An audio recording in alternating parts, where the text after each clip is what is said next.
Hey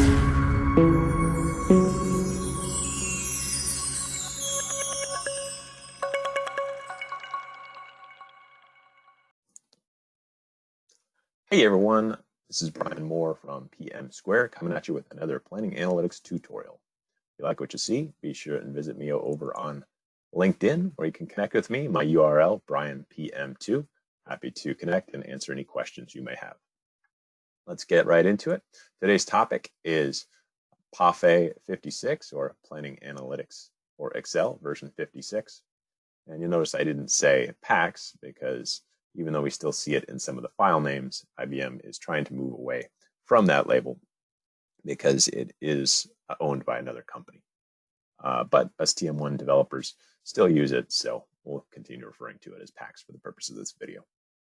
I also noticed that PAW 55 has been released. I jump over to the What's New listing on the IBM site and check out PAW 55, and it looks like it's a cloud release only, and no new features or functionality.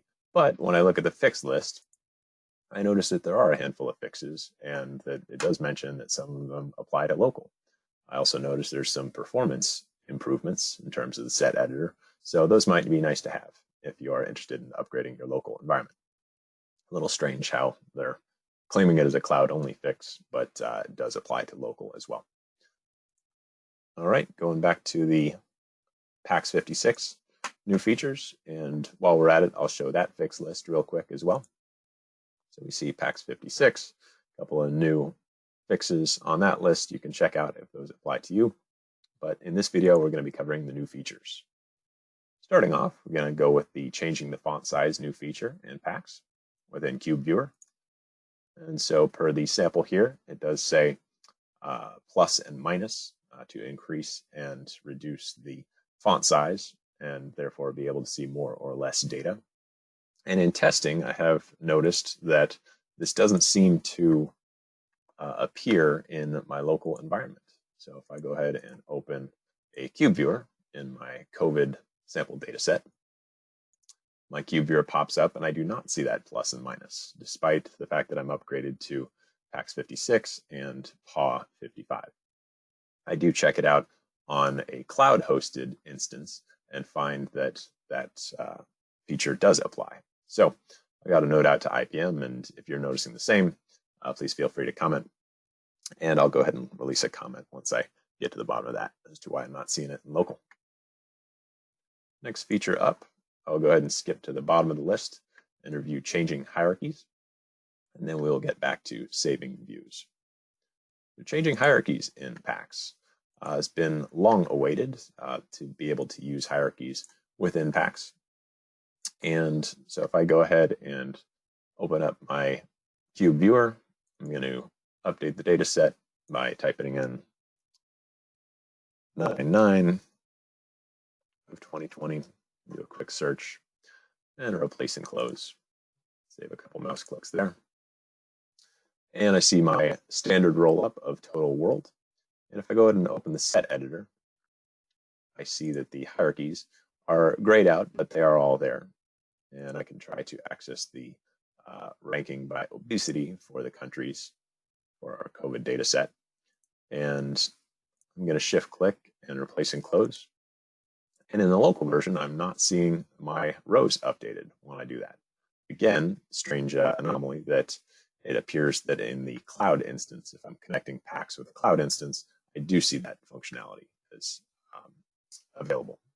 But workaround here is that I can right click and replace this hierarchy and go ahead and select that same obesity hierarchy, swap it out, and now I will see those elements. So I have my hierarchies available. I can go ahead and push this view down into a exploration or a quick report. And of course, in explorations, I am able to expand and contract those hierarchies. Very nice. Let's look back to Cube Viewer. We'll try again with quick report. And we see our quick report with our hierarchy embedded. If I try it to a dynamic report or custom report, get an error. So maybe another subtle reminder from IBM that they want you using the new quick reports and maybe trying to move away from dynamic reports and custom reports or their old cousins, active forms and slices. So that is the ability to access hierarchies within packs. And I'll jump back to the feature listing. And the last we're going to cover is the saving views to the TM1 server application folder. Very cool, being able to create those views within packs using Explorer and going ahead and saving that view within the database tree. So back to sheet 1, and I'll flip back open to my cube viewer. And let's go ahead and flip this back to my standard products hierarchy, because this new feature does not allow us, countries hierarchy. This new feature does not allow us to save views with the alternate hierarchies. We have to be on the standard hierarchy. So getting back to countries. And so this time I'm going to convert to an exploration again. And I'm going to go ahead and save. And I see over here I have default sheet 7, FA 55. Actually, if I recycle that, I think I deleted sheet 7.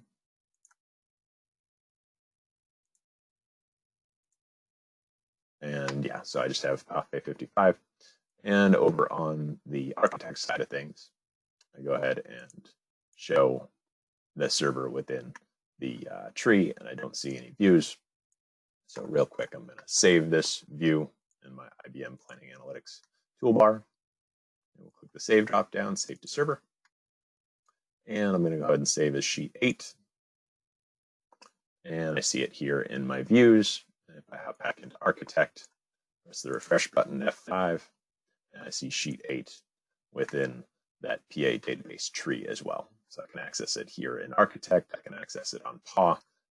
It's just as real as a standard old school TM1 view.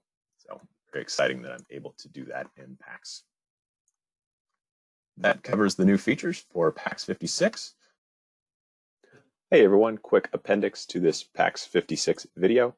PAX 57 has now been released as of September 14th, so you can go ahead and find it out on Fix Central. Took a look at the release notes, and PAX 57 is fixes only, but after downloading and working with it, I noticed that it does resolve the issues encountered in the PAX 56 release in regards to the changing font size and the changing up the hierarchies. So go ahead and download 57 and you'll be able to take advantage of those 56 features. Also check out the release notes at the following URL for more of the technical details. Thanks again, and we'll see you next time.